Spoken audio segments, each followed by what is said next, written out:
পাগল বলিয়া জানিত, নেশাখোর বলিয়াও তাহার প্রণাম ছিল।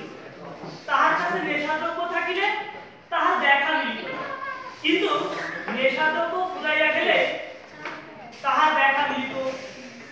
তারই ধারাবাহিকতায় কমলাকান্ত আজি বাংলা বিভাগের 150 নম্বর রূপে হাজির হইয়া।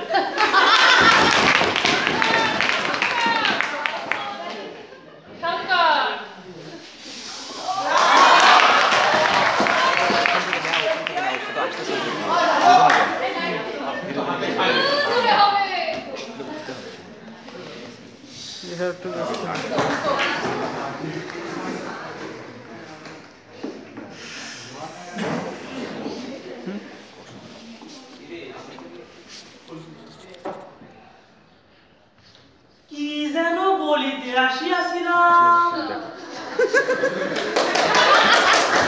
স্মরণ হইয়াছে, আমি কমলাকান্ত। চিনতে পারিলেন না? দাঁড়ান, বুঝাইয়া বলিতেছি।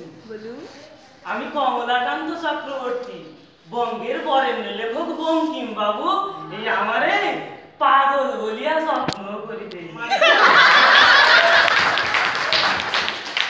আপনারা জানেন বোধ হয় তিনি আমাকে লইয়া একখানি পুস্তক রচনা করিয়াছিলেন, নাম কমলাকান্তের দপ্তর। আমি সেই কমলাকান্ত। মনুষ্যের যেমন পান, গাঁজা, বিড়ি, সিগারেট, পুনম পাণ্ড তথা ফেসবুক, ইউটিউব, মেসেঞ্জার নেশা রহিয়াছে, আমার নেশা আফিমে। আজি আপনাদের নিকট একটু একটু আফিম ভিক্ষা করিতে আসিয়াছি। না না না না, তবে এমনি এমনি লইব না। আমার এই দপ্তর হইতে কিছু মূল্যবান কথা এই আপনাদিগকে বলিয়া যাইব। এই কমলাকান্তের জীবনে নেশা করিবার আফিম দুটিলেও কখনো সাহিত্য করিবার পুস্তক ঘটে না, তাই বলিয়া কমলাকান্ত থামিয়া থাকে নাই। এই এই সাহিত্য সম্বন্ধে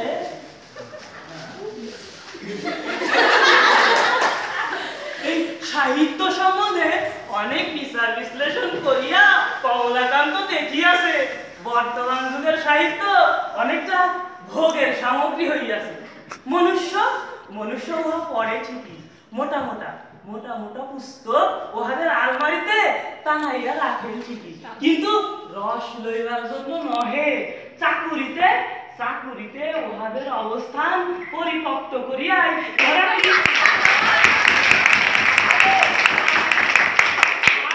আমাদের এই বর্তমান যুগের কি যেন বলিতেছিলাম,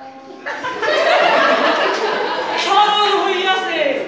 আমাদের বর্তমান যুগের এই কবি সাহিত্যিকগণ উহারা মোটা মোটা পুস্তক লিখিয়া প্রত্যেক বহি মেলায় উহা প্রকাশ করিয়া রাতারাতি কবি হইয়া যায়, কিন্তু উহাদের সাহিত্য বঙ্কিমচন্দ্র, রবীন্দ্রনাথ, শরৎ, নজরুল ইসলামের মতো মনুষ্যের মনে কোনো ছাপ ফেলে না। আসলে উহাদের উদ্দেশ্য সাহিত্য সৃষ্টি নহে, বহির্গ্রন্থ সত্য। আমরা যাহাকে নগদ পয়সা, টাকা, অর্থ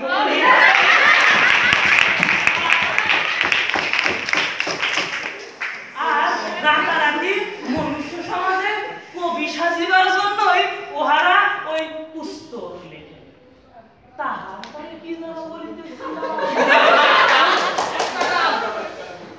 স্মরণ হইয়াছে। আমাদের এই সামনে উপস্থিত সাহিত্যের ছাত্রছাত্রীগণ উহারা অনুরোধে ঠেকি গিরিবার নাম করিয়া অন্য কোনো বিভাগে ভর্তি হইবার সুযোগ না পাইয়া বাংলা বিভাগে আসলে ভর্তি, কিন্তু সাহিত্য ভর্তি হইলে কি হইবে? সারা বছর ওরা সাহিত্যের আলি বানান না, কিন্তু পরীক্ষার আগের রাত্রিতে ওদের রুমে সাহিত্যের বাগান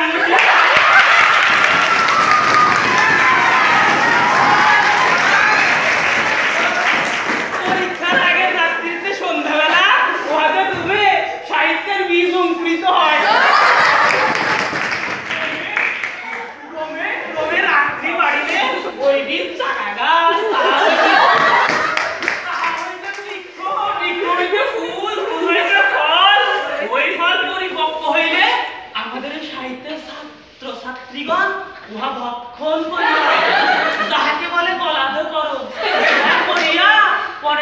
সকালে পরীক্ষার খাতা দেওয়া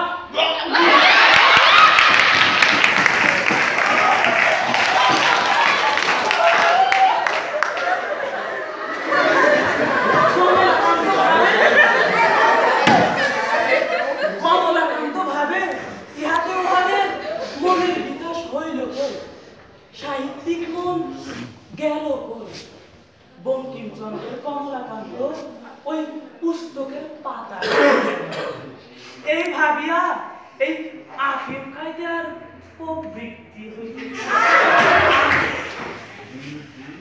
কি আর করিব, আস্তা হইলে যায়, তবে নেশা মনে হয় আর করিব না।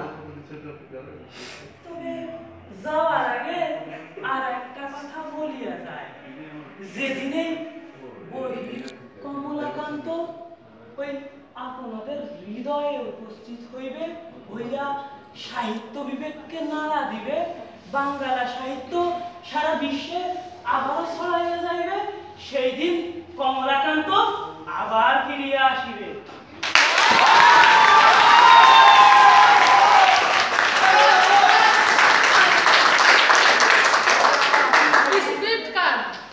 স্ক্রিপ্ট আমার কিন্তু